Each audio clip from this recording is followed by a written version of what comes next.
Nah, Bapak, Ibu, dan saudara-saudari, kembali kita bersyukur kepada Tuhan kalau di pagi hari ini bisa beribadah kepada Tuhan di dalam rumahnya yang kudus. Dan pagi hari ini kita kembali lanjutkan studi kita dalam Injil Yohanes. Nah, kita sampai kepada pasal 6 ayat 60 sampai 71. Dan di pagi hari ini mungkin tema yang sedikit membuat kita bertanya apa maksudnya. Bahwa kita akan melihat adanya perbandingan antara dua macam murid. Dua macam murid yang ada di sekitar Tuhan Yesus ketika dia hidup. Dan ini juga menunjukkan tentang dua macam murid yang ada dalam gereja saat ini. Kalau kita mau lebih spesifik, mungkin kita katakan dua macam orang Kristen. Mereka yang disebut sebagai murid, mereka disebut sebagai Kristen. Tapi ada dua kategorinya. Dan pagi hari ini kita mau melihat apa kata firman Tuhan mengenai hal ini. Ini sangat penting. Karena pertama-tama kita bisa mengevaluasi diri kita sendiri. Apakah kita termasuk golongan murid yang benar? Atau jangan-jangan kita murid yang palsu? Dalam istilah lain dalam Alkitab ada yang disebut sebagai domba dan ada yang disebut sebagai kambing. Kalau di Indonesia kita lihat domba dan kambing berbeda ya. Karena sangat kentara kelihatannya antara domba dan kambing. Tapi di Timur Tengah sana, khususnya di Israel, kambing di sana tidak seperti kambing kita di sini. Kambing di sana lebih mirip ke domba. Jadi ketika melihat kambing dan domba kalau di Israel, itu melihat dua binatang yang kelihatan sangat mirip, tapi berbeda. Mirip, tapi berbeda. Yang satu domba yang akan masuk surga. Yang satu adalah kambing. Ada di dalam peternakan, tapi tidak akan masuk ke dalam kerajaan Allah. Sangat penting untuk kita melihat kepada diri kita sendiri. Dan juga sangat penting untuk kita bisa melihat orang-orang yang kita kasihi yang ada di sekitar kita. Dan orang-orang lain yang kita jumpai. Karena mengenai surga adalah sesuatu yang sangat krusial dalam hidup kita. Kita bisa hidup dalam dunia ini, baik keadaannya atau buruk keadaannya. Tapi alangkah lebih mengerikan kalau kita mati meninggalkan dunia ini di luar Tuhan. Seberapa kaya dan seberapa menyenangkan pun hidup dalam dunia ini, tapi kalau kita mati dan masuk neraka, itu adalah keadaan yang sangat buruk. Tapi kalaupun kita hidup menderita dalam dunia ini, tapi kalau kita hidup kekal di sorga, itu adalah keadaan yang menyenangkan. Karena hidup kita dalam dunia hanya berapa puluh tahun. Firman Tuhan katakan 70 tahun. Kalau lebih kuat ditambah 10 tahun, 80 tahun. Dan di zaman sekarang usia orang kalau udah 70 tahun itu dianggap sudah sangat hebat. Kalau sudah lewat 60, orang sudah juga bilang itu juga sudah hebat. Sekarang orang 50-an sudah khawatir, mungkin besok aku mati. Sudah mulai dengan penyakit-penyakit, bahkan penyakit-penyakit yang mengerikan. 50-an. Keluarga papa saya rata-rata 50-an. Papa saya 57, adiknya sekitar 53 kalau saya tidak salah. Abangnya 62, lebih sedikit saja dari 60. Itulah hidup kita, Bapak Ibu. Kalau kita masih hidup sampai hari ini kita sangat bersyukur. Pertolongan Tuhan. Tapi mengenai surga dan neraka ini bersifat selamanya. Enggak ada batasan waktu. Tidak 20 tahun, tidak 60 tahun, tidak bahkan 100 tahun. Firman Tuhan katakan selamanya. Abadi. Kalau kita berbicara tentang hidup abadi, ya inilah hidup abadi itu. Hidup setelah hidup ini. Kalau kita berada di neraka selama-lamanya, ini adalah situasi yang begitu mengerikan. Oleh karena itu kita harus lebih mengatakan bahwa hal ini adalah hal yang sangat penting untuk kita perhatikan. Kemana aku pergi kalau aku tinggalkan dunia ini? Kemana anak-anakku pergi ketika mereka tinggalkan dunia ini? Kemana orang tuaku pergi ketika mereka tinggalkan dunia ini? Kemana sahabat, temanku, orang yang kukasihi, suamiku, istriku, tetanggaku, orang yang kukenal, kemana mereka pergi setelah hidup ini? Apakah kita tidak merasa ini penting? Mengingat bahwa kalau mereka masuk neraka bagaimana? Orang yang kita katakan kita kasihi, kita cintai, tapi kita tidak peduli dia masuk neraka. Kita tidak peduli dia tersiksa dalam api neraka. Kita hanya peduli dengan bagaimana menyenangkan dia dalam dunia ini. Bapak Ibu, Tuhan peduli. Itulah kenapa dia sampaikan kepada kita firman-Nya. Itulah kenapa kami para hamba Tuhan diutus untuk menyampaikan firman Tuhan. Karena Tuhan peduli. Tuhan tidak mau satu orang pun masuk ke dalam neraka. Tuhan katakan dalam Petrus, melalui Petrus, Tuhan tidak mau, Tuhan tidak menginginkan, Tuhan tidak senang kalau ada satu orang dihukum dalam api neraka. Tuhan mau semua kita datang kepada Tuhan. Dan ketika Tuhan menyampaikan kebenaran ini, tidak semua bisa terima. Tidak semua akan menerima dengan menundukkan dirinya, merendahkan dirinya di hadapan Tuhan dan menerima perkataan Tuhan. Tapi saya berdoa supaya setiap kita yang mendengarkan firman Tuhan ini datang dan merendahkan diri di hadapan Tuhan. Karena kita melihat pertama tentang adanya murid yang palsu. Kita lihat apa ciri-cirinya. Bagaimana sikap mereka.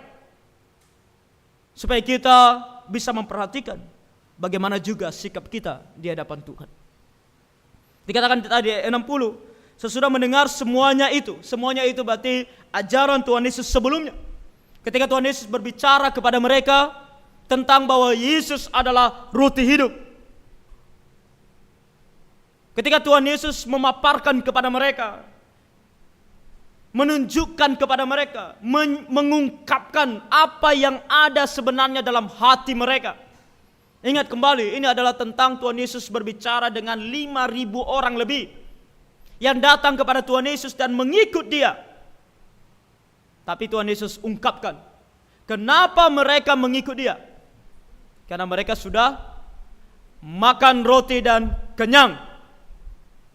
Mereka mengikut Tuhan Yesus karena kebutuhan jasmani. Karena mereka tahu bahwa Tuhan Yesus bisa menyediakan makanan jasmani bagi mereka. Karena mereka merasa bahwa Tuhan Yesus bisa memberikan kepada mereka segala sesuatu yang mereka perlukan dalam hidup di dunia ini. Dan kita melihat bagaimana aplikasinya dalam kehidupan kita sekarang. Banyaknya orang yang mengikut Tuhan Yesus karena mau kantongnya tebal. Kenapa kita datang menyembah Tuhan Yesus? Karena kita mau diberkati oleh Tuhan. Kenapa kita mau datang kepada Tuhan Yesus? Karena kita mau disembuhkan oleh Tuhan. Kenapa kita datang kepada Tuhan Yesus? Karena kita mau ditolong oleh Tuhan. Supaya dalam hidup ini ya, kalau aku berbisnis, bisnisku berhasil. Kalau aku sakit, aku sembuh. Apa yang aku mau, Tuhan kasih. Jadi itu yang diungkapkan oleh Tuhan. Kamu mengikut aku bukan karena kamu percaya bahwa aku Tuhan. Tuhan katakan bukan karena kamu melihat tanda-tanda. Melihat di sana berarti kamu bisa menyadari bahwa Tuhan Yesus yang melakukan mujizat itu tidak hanya sekedar melakukan mujizat demi kamu, tapi dia sedang menunjukkan bahwa dia adalah Tuhan. Jadi Tuhan Yesus katakan kamu mengikut aku bukan karena kamu percaya bahwa aku Tuhan. Kamu mengikut aku karena kamu mau berkat jasmani. Dan Tuhan ungkapkan semuanya ini, dan Tuhan katakan, kalau kamu mau hidup yang kekal, dan tujuanku datang ke dalam dunia bukan untuk memberikan kamu makan jasmani. Aku adalah roti hidup. Tujuan utamaku datang ke dalam dunia adalah memberikan kepada kamu roti hidup. Kamu harus makan dari roti hidup ini. Artinya kamu harus percaya kepadaku. Kamu harus menerima aku sebagai Tuhan dan Juru Selamat pribadimu.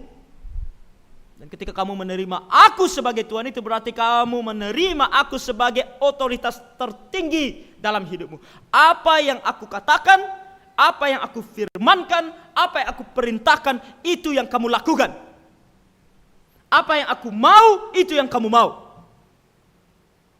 Itulah kalau kita menganggap Tuhan Yesus sebagai Tuhan. Bukan Tuhan Yesus sebagai mesin ATM. Yang ketika kita datang, kita tekan nominal yang kita mau, itu yang keluar. Kalau nggak keluar, mesinnya rusak, kita tinggalkan dia, kita pindah ke ATM lain.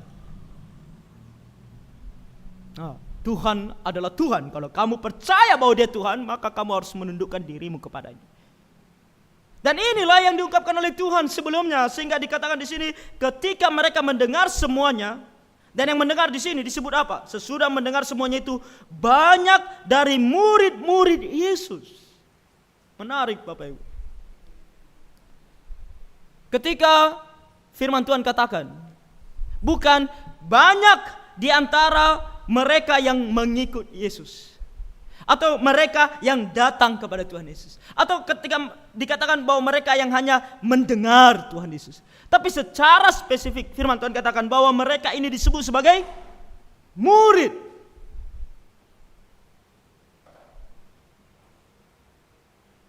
Murid. Mereka bukan orang luar disebut. Mereka disebut sebagai murid.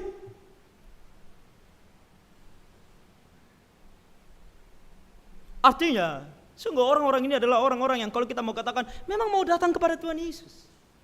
Mereka memang datang kepada Tuhan Yesus. Mereka memang datang mau mendengarkan ajaran Tuhan Yesus. Makanya mereka disebut murid.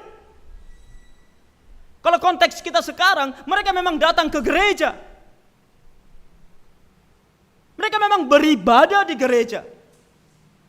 Dan tidak sedikit kalau kita nanti membaca bahwa ada juga di antara ke-12 murid.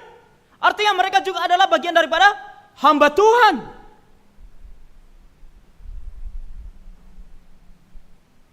Mereka juga adalah hamba Tuhan.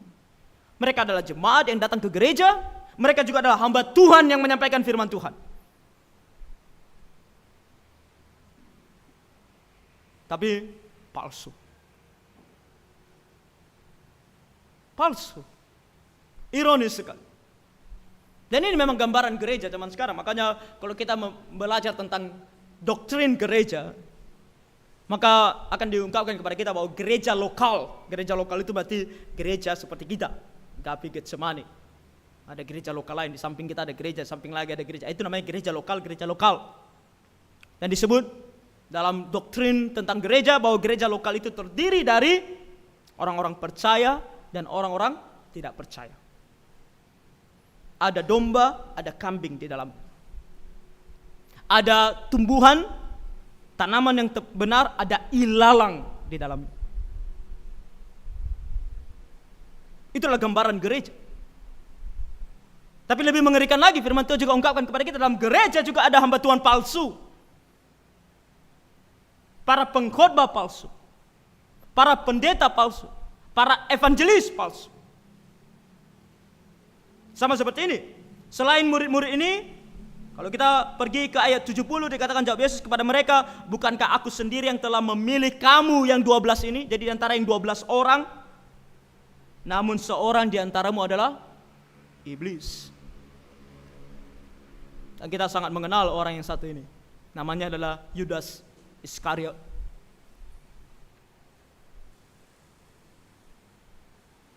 Kalau kita membaca Alkitab, ada waktu di mana Tuhan Yesus mengutus ke-12 muridnya. Bahkan mereka bisa melakukan mujizat. Termasuk Yudas Iskariot. Yudas Iskariot menginjili. Yudas Iskariot bisa melakukan mujizat. Bisa. Tapi pada akhirnya dia mengkhianati Tuhan Yesus. Dia menunjukkan warna aslinya siapa dia.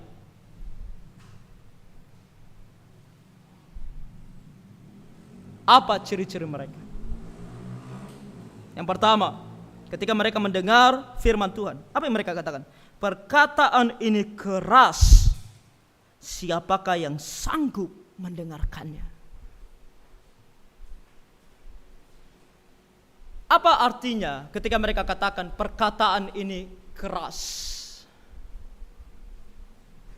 Ketika mereka katakan perkataan ini keras, ini bukan maksudnya bahwa ini adalah perkataan yang sulit dimengerti. Enggak. Justru sebaliknya, mereka sangat mengerti perkataan Tuhan. Mereka memahami apa yang Tuhan maksudkan. Tapi mereka katakan perkataan ini keras. Nah, apa itu keras? Kalau kita melihat kata di dalam bahasa aslinya, maka kita temukan kata ini di dalam Alkitab kita bahasa Indonesia. Itu dipakai untuk beberapa hal. Yang pertama, kata ini dipakai contohnya dalam Matius pasal 25. Ketika orang berbicara tentang seorang pribadi yang kejam. Nah, itu adalah sebuah perumpamaan. Dan si hamba mengatakan bahwa tuannya itu kejam. Tuannya itu adalah tuan yang mengambil apa yang bukan menjadi haknya. Tuan yang tidak peduli dengan perasaan orang lain. Orang-orang ini berkata sama Tuhan Yesus, perkataanmu itu kejam. Kamu gak peduli dengan kondisi kami. Kamu gak peduli dengan perasaan kami.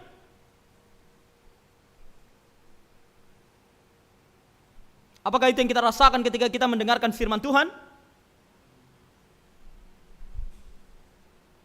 Anak-anak muda ketika dikatakan jangan menikah dengan orang yang atau berpacaran dengan orang yang beda agama.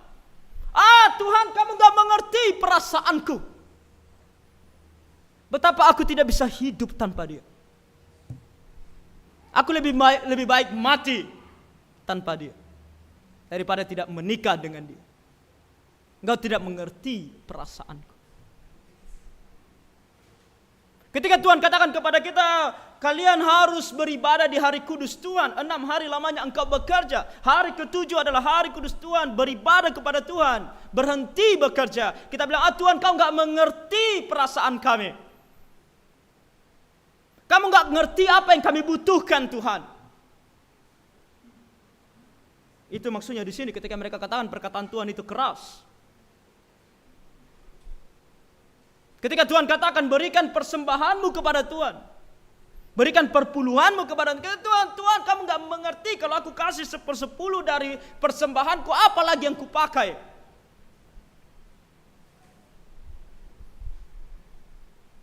Aku butuh baju baru, makeup baru, sepatu baru. Belum lagi kalau aku nongkrong dengan teman-teman, kan gak mungkin mereka yang bayar terus makanan, aku bayar sama mereka. Tuhan tak ngerti lah perasaan kami. Beda zaman, beda ajaran, beda aplikasi kita bilang. Zaman sudah berubah kita bilang. Tuhan harusnya mengerti perasaan kita sekarang. Bukan hanya itu, kata ini juga dipakai untuk memberikan makna tentang menyakitkan. Kalau kita lihat dalam Kisah Para Rasul, contohnya pasal 9 yang menceritakan tentang Rasul Paulus. Ketika dia sedang menganiaya orang Kristen, ketika Tuhan bertemu dengan dia, Tuhan katakan kepada dia, kamu jangan menendang kuk. Itu seperti seekor lembu ketika membajak. Jadi gambarannya itu ada lembu yang sedang membajak. Dan biasanya petani itu menaruh sesuatu tombak yang tajam di belakang kakinya. Untuk apa?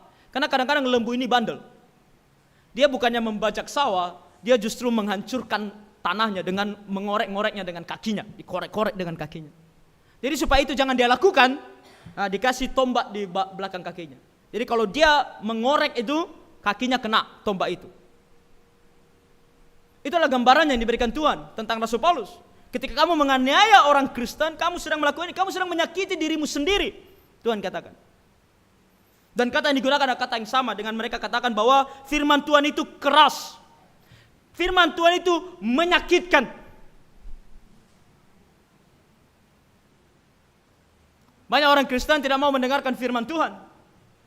Apalagi kalau firman Tuhan yang diberitakan di gereja konservatif. Seperti gereja kita. Terlalu keras mereka bilang. Terlalu menyakitkan. Tidak jarang banyak orang Kristen yang merasa tersakiti, tersinggung.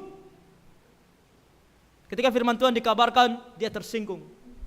Dan ketersinggungan ini membuat dia tidak datang ke gereja. Atau tidak mau lagi datang ke gereja itu. Dia mau pergi ke gereja yang jangan membuat dia tersinggung. Makanya muncul pendeta-pendeta palsu. Saya pernah dengar seorang pendeta bilang, kita manusia hidup dalam dunia ini hati-hati dengan dosa percabulan, dia bilang. Banyak anak muda pergi sebelum menikah, tidur dengan pacarnya, itu percabulan, dia bilang. Kita udah siap-siap kan? Maksudnya apa? Lalu dia kemudian dia bilang, oh tapi tidak ada di dalam gereja ini. Itu di gereja lain. Di sini semuanya baik-baik. Wah, semua orang tepuk tangan. Semua orang tersenyum. Puji Tuhan, haleluya. Enggak ada di sini. Kita semua orang baik. Saya masih SMA waktu itu. Dan di kalangan anak-anak muda, pendeta itu adalah pendeta favorit. Favorit. Kalau pendeta lain khotbah, mereka enggak datang. Kalau pendeta itu datang, oh penuh gereja. Karena kitab Timotius dikatakan apa? Akan banyak pengkhotbah yang hanya menggelitik telingamu. Menggelitik telinga, menyenangkan telingamu, membuat telingamu nyaman mendengarkan. Tapi kalau firman Tuhan itu menyinggung perasaanmu, menyinggung perbuatanmu yang salah, menyinggung perbuatanmu yang berdosa, kamu marah. Sama seperti orang-orang ini. Mereka marah. Mereka katakan firman Tuhan itu terlalu keras. Bukan hanya itu. Kata ini juga dipakai dalam Yakobus untuk mengatakan bahwa sesuatu yang membahayakan. Sama seperti sebuah badai. Membahayakan. Firman Tuhan dianggap membahayakan. Kalau aku ikut firman Tuhan, nanti hidupku makin miskin. Aku mau firman Tuhan yang membuat hidupku makin kaya. Membahayakan. Dan terakhir, kalau kita kata ini sebenarnya kata yang sangat mengerikan sebenarnya. Karena dalam kitab Yudas bahkan kata ini ditujukan kepada perkataan orang-orang yang menista Tuhan. Artinya mereka bilang apa? Firman Tuhan tidak benar. Tidak jarang kita mengatakan firman Tuhan itu tidak benar. Tidak relevan. Tidak sesuai. Nggak perlu diikuti. Nggak perlu diikuti. Kita nggak perlu mengikuti semua firman Tuhan. Itu orang Kristen zaman sekarang. Nggak perlu dipelajari. Ngapain?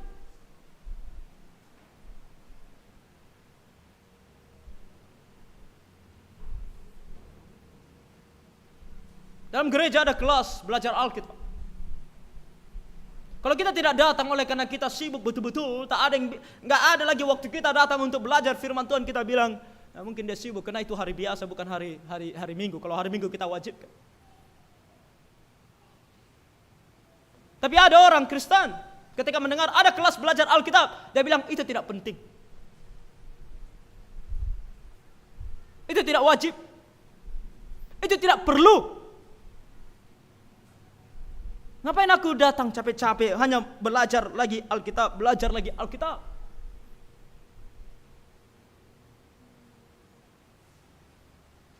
Itu yang mereka maksudkan di sini. Mereka ketika mau datang kepada Tuhan, yang mereka mau, Tuhan, kami udah datang samamu. Sekarang jam berapa? Oh, jam makan malam. Makanan. Ketika mereka datang sama Tuhan, mereka bilang, Tuhan, badanku sakit lah Tuhan, sembuhkan. Tuhan, pekerjaanku sulit lah Tuhan, berkati. Aku mulai sebuah usaha Tuhan, sukseskan. Tapi ketika Tuhan bilang, duduk dulu, mari kita belajar firman Tuhan. Firman Tuhan terlalu keras.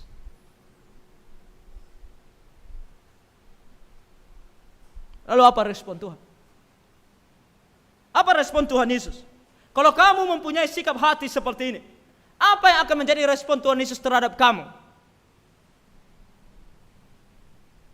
Apakah dia akan datang kepadamu dan memohon?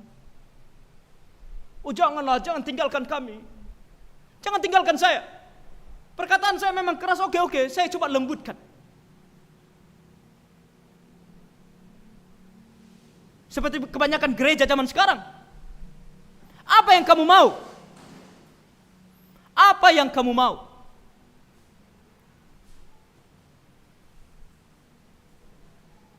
Ketika saya masih SMA, ini terjadi dalam gereja saya, gereja tradisi. Dalam ibadah, kita menggunakan keyboard saja.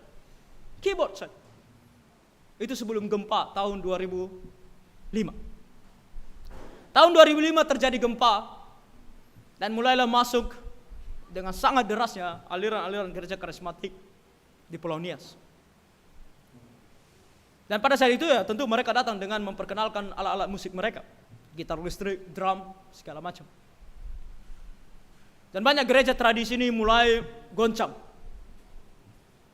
Lalu beberapa sudah mulai memasukkan drum dan gitar listrik dalam gereja mereka. Saya tidak tahu apa pertimbangan mereka, tapi yang saya tahu di dalam gereja saya, ketika dalam gereja kita melihat hal ini, anak-anak muda dalam gereja mulai berpindah. Mereka nggak datang lagi gereja hari Minggu di gereja kita. Mereka pergi ke gereja tradisi juga, tapi yang menggunakan drum dan gitar listrik. Lalu rapatlah para penatua. Nanti suatu hari nanti saya diceritakan. Saya masih SMA, saya tidak tahu sebenarnya apa yang terjadi. Tapi setelah saya masuk STT, ketika saya bertemu dengan salah satu penatuanya, dia ceritakan sama saya apa yang terjadi. Lalu dia bilang mereka rapat, para penatuanya rapat. Mereka pikir, bagaimana ini? Anak-anak muda kita sudah pergi ke gereja lain ini. Mereka nggak mau lagi ibadah di gereja kita karena nggak ada drum, nggak ada gitar listrik. Apa yang harus kita lakukan? Apa yang mereka lakukan? Keputusannya adalah begini.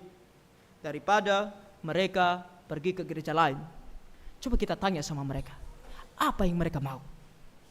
Jadi tanyalah sama anak-anak mudanya, apa yang kalian mau anak-anak muda? Anak-anak muda mau, kami juga mau seperti gereja lain, Pak Pendeta, Pak Penatua. Kami juga mau drum, kami juga mau gitar listrik. Apa kata pendetanya? Oke. Kalian mau ini? Oke. Apalagi yang kalian mau? Oh kami gak mau penatua nyanyikan lagu-lagu yang ada di buku-buku kidung jemaat lah, nyanyian pujian lah, aduh itu terlalu kuno. Kami mau lagu kontemporer yang lebih kekinian.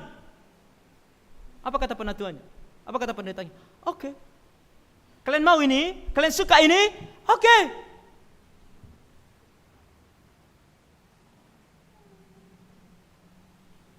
Apakah itu sikap Tuhan Yesus? Dan apakah itu sikap gereja yang benar? Ayat 61, Yesus yang di dalam hatinya tahu. Jangan pikir Tuhan Yesus tidak tahu. Bahkan itu kalau hanya dalam hatimu, dalam hati Tuhan Yesus juga dia tahu apa yang ada dalam hatimu. Bahwa murid-muridnya bersungguh-sungguh tentang hal itu, berkata kepada mereka, adakah perkataan itu menggoncangkan imanmu? Adakah firmanku menggoncangkan imanmu? Dia tidak bilang sama mereka, adakah sesuatu yang bisa aku lakukan supaya kamu senang?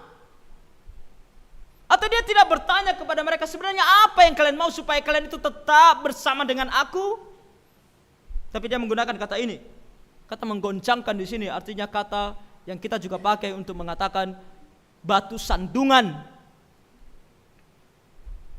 Apakah firman-Ku telah menjadi batu sandungan bagimu? Apakah firman-Ku telah membuat engkau jatuh?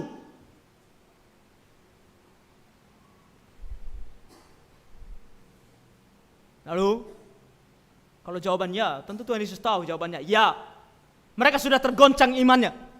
Mereka sudah jatuh. Mereka sudah sakit hati. Mereka sudah tersinggung. Apa yang harus dilakukan? Kalau tersinggung harus diobati kan? Kalau sakit harus diobati kan? Harus kembali disayang. Harus kembali dipanggil, dirayu, diberikan apa yang dia mau. Sama seperti kalau sama anak-anak sekarang kan, anak-anak zaman sekarang. Ketika dimarahi, dia mulai menangis. Lalu ketika dia sudah menangis, aduh kita nggak tega kan? Kita sayang dia. Lalu kita tanya, apa yang kau mau nak? Oh aku mau ini, oke, ayo. Supaya dia jangan menangis. Tuhan Yesus tidak. Maaf, Tuhan Yesus tidak melakukan itu. Tuhan Yesus tidak merayu. Dia menyatakan kebenaran, kamu ikuti, kamu hidup. Kamu gak ikuti, kamu pergi. Jadi yang terjadi, bukan Tuhan Yesus merayu, justru dia membuat mereka semakin bingung. Ayat 62. Dan bagaimanakah jikalau kamu melihat anak manusia naik ke tempat di mana ia sebelumnya berada? Tuhan Yesus semakin mempertegas perkataannya ini, maksudnya apa? Dia bilang kalian merasa tersinggung karena aku katakan aku adalah roti hidup, karena aku adalah Tuhan, kalian merasa tersinggung. Tuhan katakan, aku buat kalian lebih tersinggung. Karena aku ini yang kalian lihat sebagai manusia ini, mempunyai darah dan daging ini, suatu hari nanti akan bangkit dari kematian dan akan kembali ke sorga. Dan ketika aku kembali ke sorga itu disebut bukan pergi ke sorga, tapi aku kembali di tempat di mana aku berasal. Aku mau kasih tahu sama kalian bahwa aku adalah Tuhan. Aku bukan hanya roti hidup, tapi aku berasal dari sorga turun ke dalam dunia dan aku akan kembali ke sorga. Tuhan Yesus tidak merayu mereka. Tuhan Yesus tambahkan kepada mereka pengetahuan firman Tuhan yang semakin menyakiti hati mereka.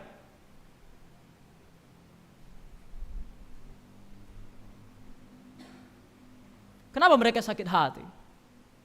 Kenapa orang bisa tersinggung ketika mendengarkan firman Tuhan dan meninggalkan Tuhan? Kenapa orang bisa marah kepada Tuhan ketika mendengarkan firman Tuhan? Karena pada dasarnya mereka tidak percaya. Dan itu diungkapkan oleh Tuhan Yesus di ayat 63. Kenapa mereka bersikap seperti ini? Karena rohlah yang memberi hidup, daging sama sekali tidak berguna. Perkataan-perkataan yang kukatakan kepadamu adalah roh dan hidup. Karena mereka coba memahami dan mengartikan perkataan Tuhan Yesus sesuai dengan kedagingan. Mereka memahami firman Tuhan dengan pola pikir mereka sebagai manusia. Mereka memahami firman Tuhan melalui dengan apa yang mereka mau. Dan hati-hati sekali dengan sikap seperti ini.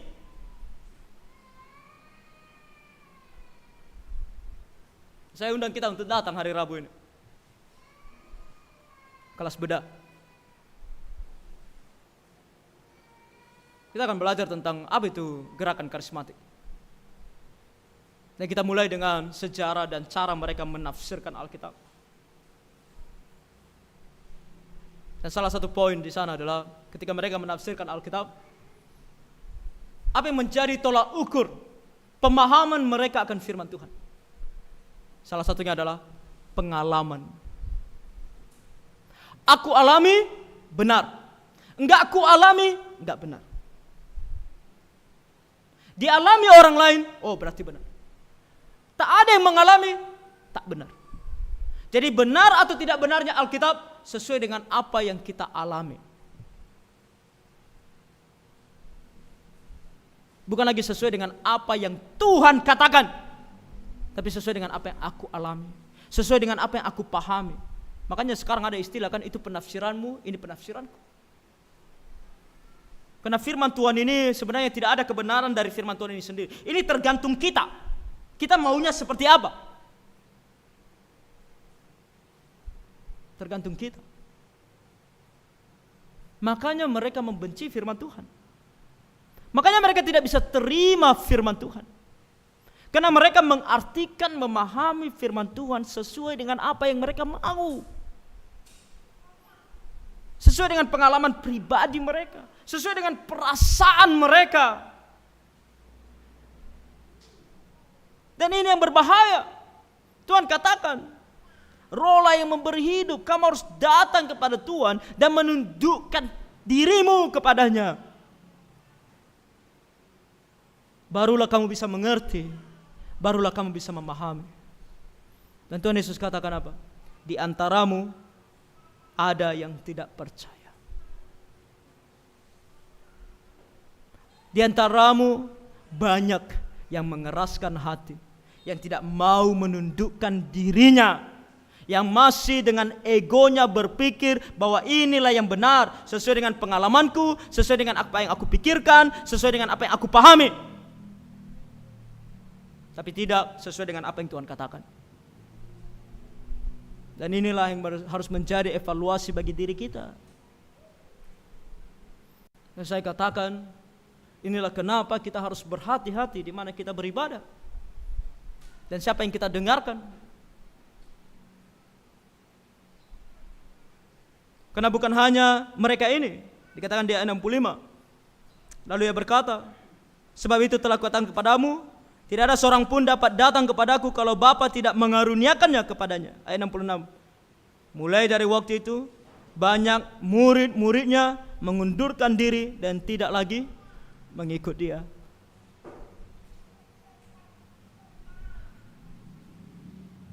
Ketika kamu sudah ditegur firman Tuhan, bahkan sampai sakit hati, apa yang kamu lakukan? Kalau kamu mengeraskan hatimu,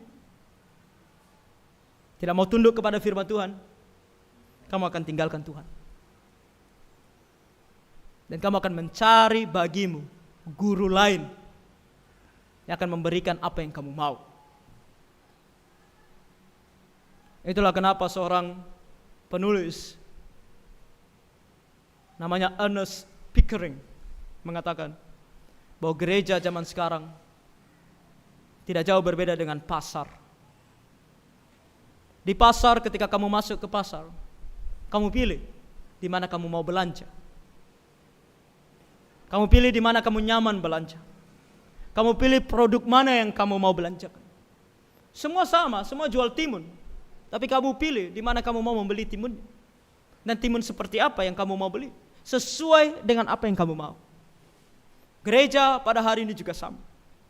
Orang Kristen memandang gereja hari ini juga sama. Mana yang cocok denganku? Mana yang cocok denganku? Mana yang ketika aku masuk di dalamnya, aku merasa senang di dalamnya.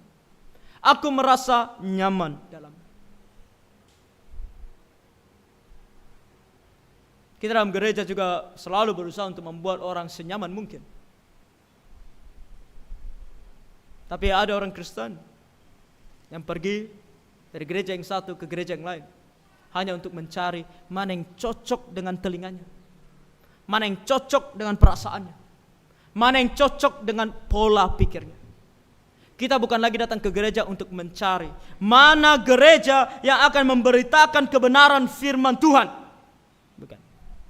Justru kalau semakin banyak pemberitaan firman Tuhan, semakin kita benci gereja itu. Semakin kita tidak mau ada di sana. Bayangkan saja corona, di mana orang begitu banyak waktu untuk melihat sosial media, menonton YouTube, karena kerja dari rumah. Tapi coba lihat, mana pemberitaan firman Tuhan yang paling disukai orang? Oh, pendeta-pendeta karismatik sadar satu hal. Orang tidak mau mendengarkan firman Tuhan di YouTube 30 menit, 45 menit, apalagi kalau 1 jam. Muncullah Saat teduh 1 menit. Dari 24 jam kita punya, di masa corona kita kerja di rumah dan kita mendengar banyak hal di internet. Saat teduh 1 menit. Semua orang berlomba-lomba ikuti. Karena hanya 1 menit. Orang suka 1 menit doang.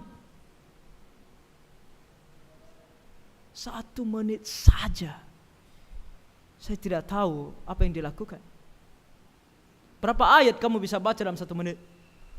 Apalagi sampai merenungkannya, menggalinya, memahaminya. Di masa itu saya buat juga. Masih ingat belajar Alkitab 1 pasal 1 hari?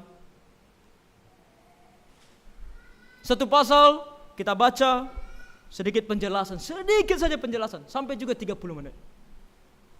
Tiba-tiba seseorang WhatsApp saya secara pribadi.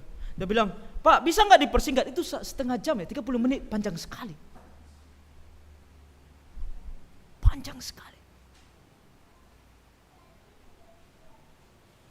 Entah 5 menit, 10 menit. Seolah-olah sayang kali kita 30 menit habis ya 1 hari ini hanya membaca Alkitab ya. Ayah, nggak ada yang mau lah, nggak ada yang tertarik.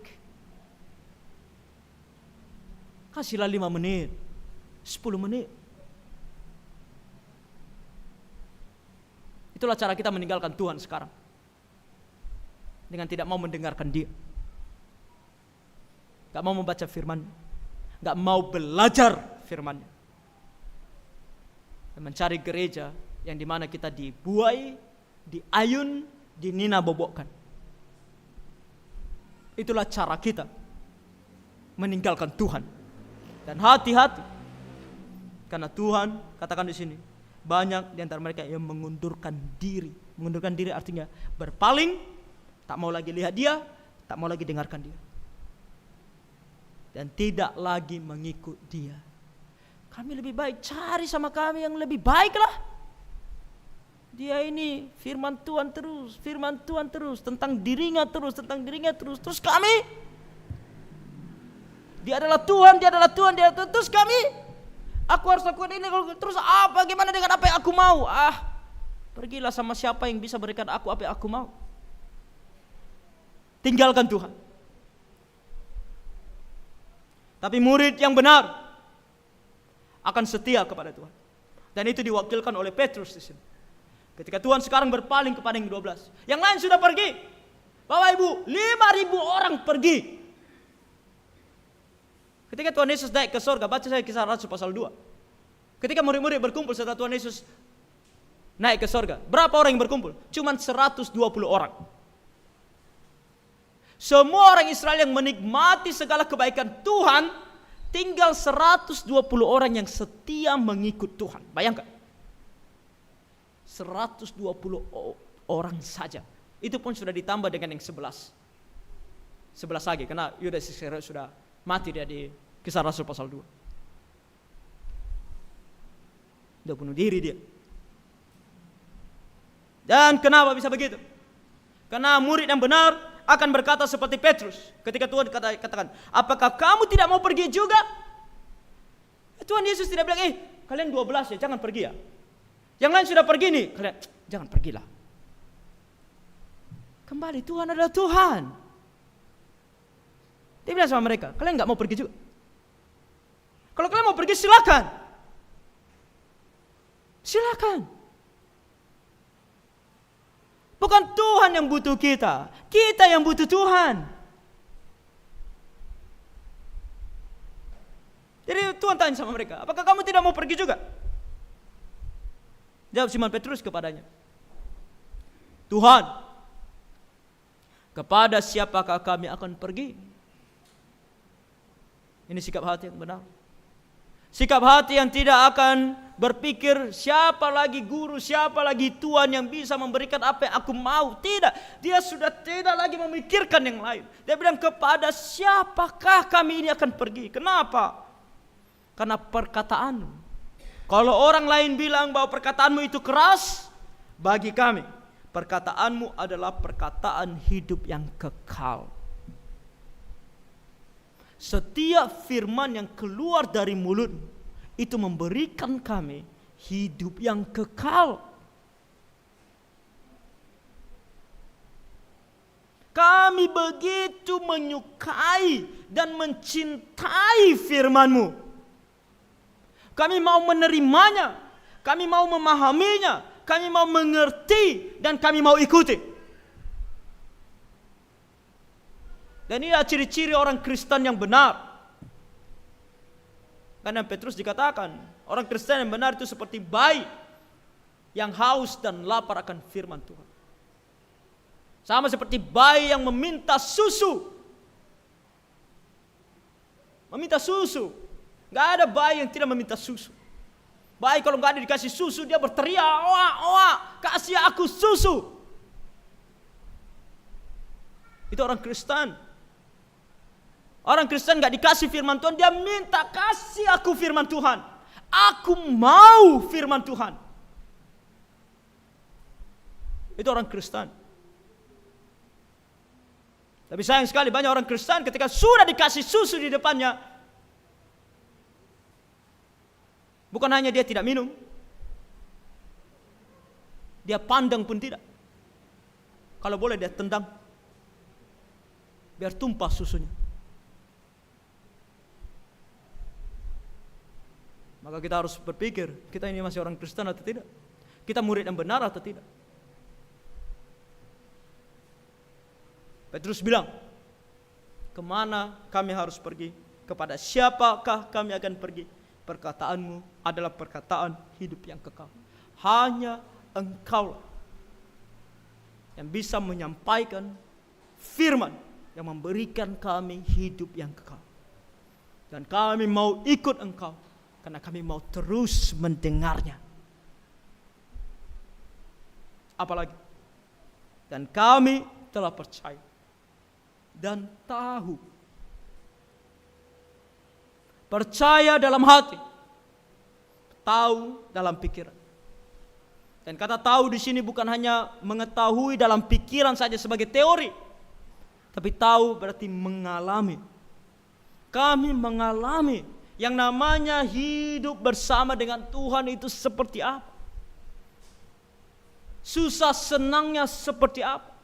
Dan kami bisa melaluinya bersama dengan Tuhan.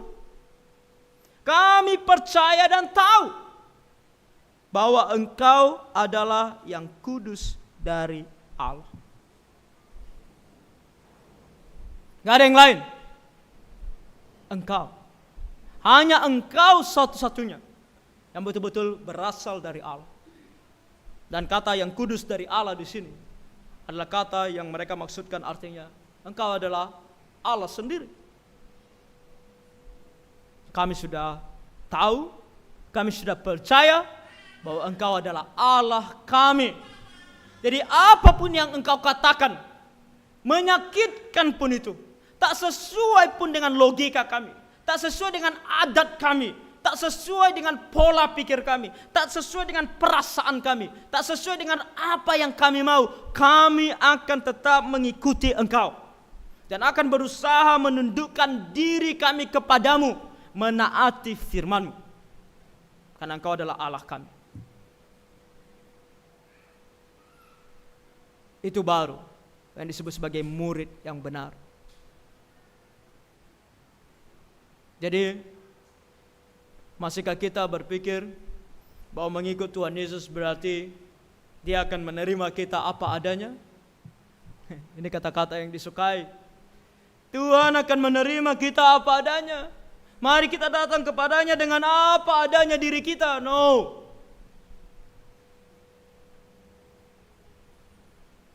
Karena ini sudah dilencengkan. Ketika dikatakan Tuhan menerima kita apa adanya, berarti ketika kita datang bertobat kepadanya, kita datang kepadanya, Tuhan minta ampun untuk semua dosa yang sudah kita lakukan, Tuhan akan terima kita, Tuhan akan ampuni dosa kita. Itu baru benar. Tapi kalau kamu bilang Tuhan menerima kita apa adanya, berarti bahwa apa saja yang kita lakukan, apa saja yang kita mau, apa saja yang kita, Tuhan akan terima. Tuhan tidak terima. Tuhan mau menerima kamu sebagai murid yang benar, yang akan mau datang kepadanya, percaya bahwa Dia Tuhan, dan mau menerima setiap perkataannya, menundukkan dirimu kepada perkataannya. Kalau di antara kamu sekalian masih ada yang pulang dari gereja ini dan bilang bahwa firman Tuhan hari ini terlalu keras, maka baca kembali. Baca kembali. Dan renungkan kembali. Pikirkan kembali.